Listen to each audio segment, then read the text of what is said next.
శ్రీ గురుభ్యో నమ. సర్వ సమస్యలకి కారణం కర్మ. ఆ కర్మకి కారణం మనసు. ఆ మనసుని ఈ మంత్ర సూక్తములో ఉన్న మంత్రానికి అలవాటు చేస్తే ప్రశాంతంగా ఉండవచ్చు. అయితే దానిని మీరు వేదం చదివిన వాళ్ళ దగ్గర శబ్ద అర్థజ్ఞానంతో తెలుసుకోవచ్చు. మీరు ఇంతకుముందు ఇది విని ఉండవచ్చు, కానీ దీని గురించి మీకు శృతుల ప్రామాణికంగా తెలుసుకుంటేనే అర్థమవుతుంది. ఏంటంటే ఈ మంత్రంలో ఉండేదంటే యచ్చ కించి జగత్ సర్వం దృశ్యతే శ్రూయతే అపి వా అంతర్బహిషచ్చ తత్సర్వం వ్యాప్య శివనారాయణ స్థిత. శ్రీ విద్యలో శివనారాయణ అంటారండి. అంటే శివుడు వేరు. శివుడు అంటే శుభములిచ్చువాడు, నారాయణ అంటే జలముతో సమానము, వ్యాప్తి చెందేవాడు. ఇద్దరు కూడా శృతి ప్రామాణికముగా శివుడు అంటే శివలింగం కాదు, నారాయణుడు అంటే సముద్రంలో లక్ష్మీదేవి కాళ్ళు పిసికే రూపం కాదు.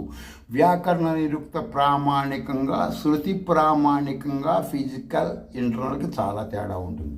ఇది ఎప్పుడైతే మీరు శృతి ప్రామాణిక తెలుసుకుంటే మిమ్మల్ని మీరు చాలా ఉన్నతమైన స్థితికి ప్రశాంతతగా ఉండవచ్చు.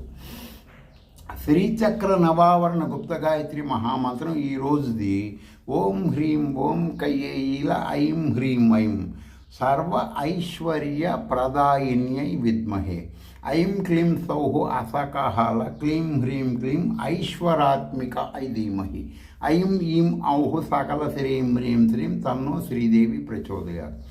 ఇదేమో శ్రీచక్ర నవ ఆవరణ గుప్త గాయత్రి అన్నమాట. మీరు ఏదైనా సరే ఈ నేను చెప్పినవి కూడా ప్రామాణికంగా శృతుల పరంగానే శ్రీ విద్యా గురువుల దగ్గరికి వెళ్తే తెలుసుకోవచ్చు. శబ్ద అర్థజ్ఞానంతో చేస్తేనే దాని బెనిఫిట్స్ మీకు తెలుస్తాయి. అలా తీయకుండా కనుక మీరు మామూలుగా ఏదో శివరాత్రి శివ ప్లస్ రాత్రి దాని గురించి శృతి ప్రామాణిక తెలుసుకోవాలి. మనము బాల్య వయసులో ఉన్నప్పుడు ఏదో జాతరలకు వెళ్తాము, ఎన్నో చేస్తుంటాము, ఎన్నో చూస్తుంటాము. అవన్నీ కూడా పూర్తి సత్యాలు కాదండి.